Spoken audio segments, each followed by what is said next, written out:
Today, I'm going to show you how to create Peddler's Disguise, the potion the Evil Queen brewed to change her appearance to trick Snow White.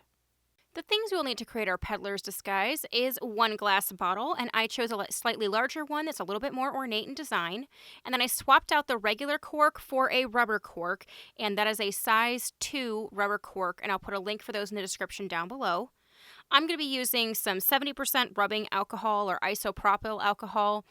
I know it's a little hard to get your hands on this right now in some areas because of the pandemic, but it is becoming a lot more readily available here in the States. So if you are able to get the alcohol and you want to use it, great. If not, I will put a link up above to show you how to create it out of distilled water and glycerin, and we'll get a very similar effect. Then we're going to need a funnel for filling, some black cording, as well as scissors. And then instead of using our regular water-based metallic acrylic paint, I'm going to go ahead and show you how we can make our potions with regular mica powder. And we're going to use some green food coloring, and you can use gel or liquid. I have a little stick here that I'm going to use to pull the mica powder out of our bottle, as well as some purple sealing wax that we are going to use as a decoration in a hot glue gun. And then finally, we will need our label printed on sticker paper, and the link for this is in the description down below. Let's get started.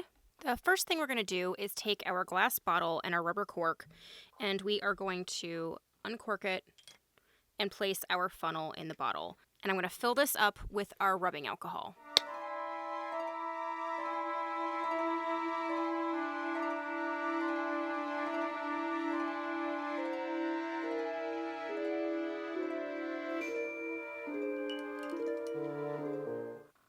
Okay, so now that we have filled this with our rubbing alcohol, and like I said, if you cannot find rubbing alcohol, you can definitely use distilled water and some glycerin. It's the same mix that you would use in a snow globe, and the reason you use distilled water is because it doesn't have all the minerals and things that our regular tap water can have, and the glycerin is going to help keep it clean. It's, like I said, it's what you put inside of a snow globe. It's going to help the water not get yucky over time, which is why we don't just use regular tap water when we make these.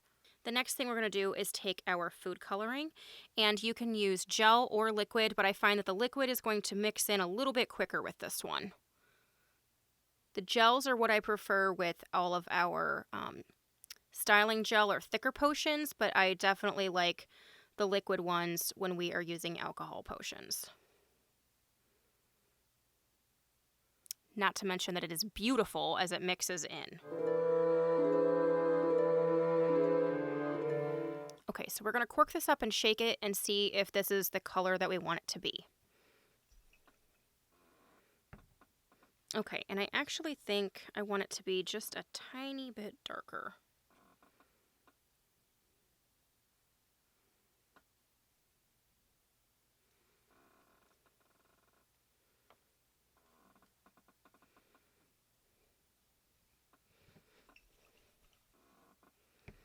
Okay, and I think that looks great. So we get a really nice see-through green design.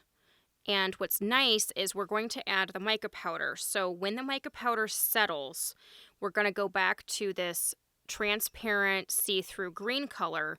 And then when it's shaken up, we're going to get the swirling opaque effect of the mica powder.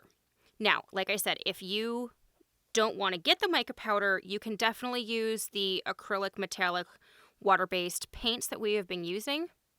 But I wanted to show you guys another option because I know in some areas of the world it's not as easy to get some of the metallic acrylic paints as it is here in the States. And mica powders have started to become much more readily available because of some of the different epoxy techniques people use.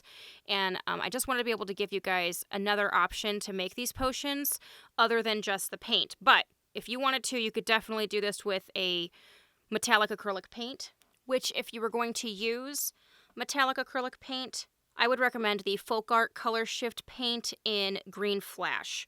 Now, the mica powder that we are going to use, this is the Stardust brand mica powder, and this is Green Jade. And again, I'll put a link down below so that you can pick up the same one I'm using if you'd like. But any green mica is going to work, so you can get whatever shade you would like.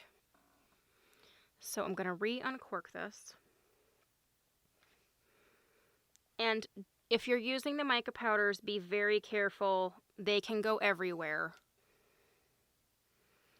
And as you can see, it's just a glittery powder. And I'm going to use this to add just a couple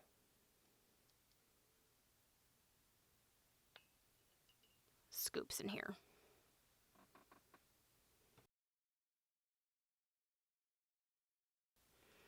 And now we're going to cap this and shake it up.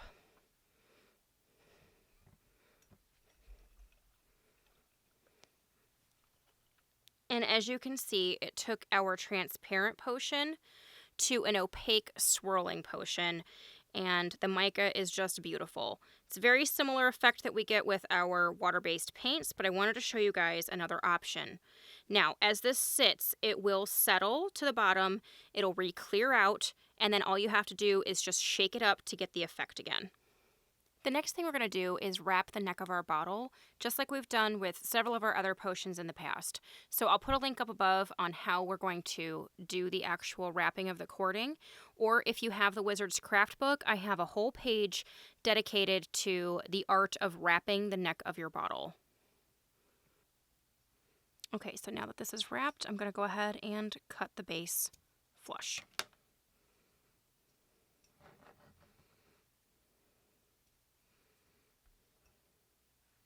Now that we have our cording wrapped around our bottle, I'm going to go ahead and take my sealing wax that's loaded in my hot glue gun, and I'm going to go ahead and go around the base of the cork and allow it to just drip over everything.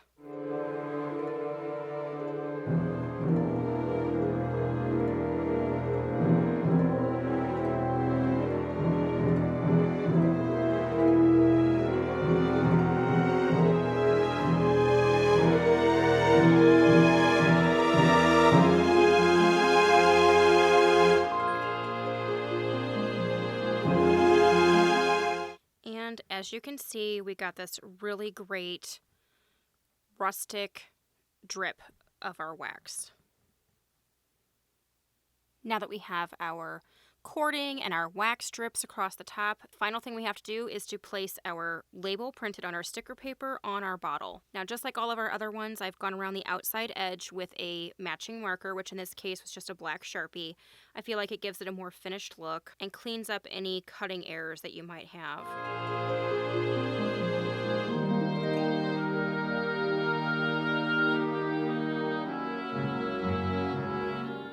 And once we get our label on our bottle, there you have it, our Peddler's Disguise, the potion the evil witch brewed to be able to disguise her looks so that she could trick Snow White into biting the poisoned apple. This will be a great addition to our potion prop collection we've been making along the way, so if you guys like this video, give me the thumbs up. If you haven't subscribed, please do so, and we will catch you guys later. Thanks so much.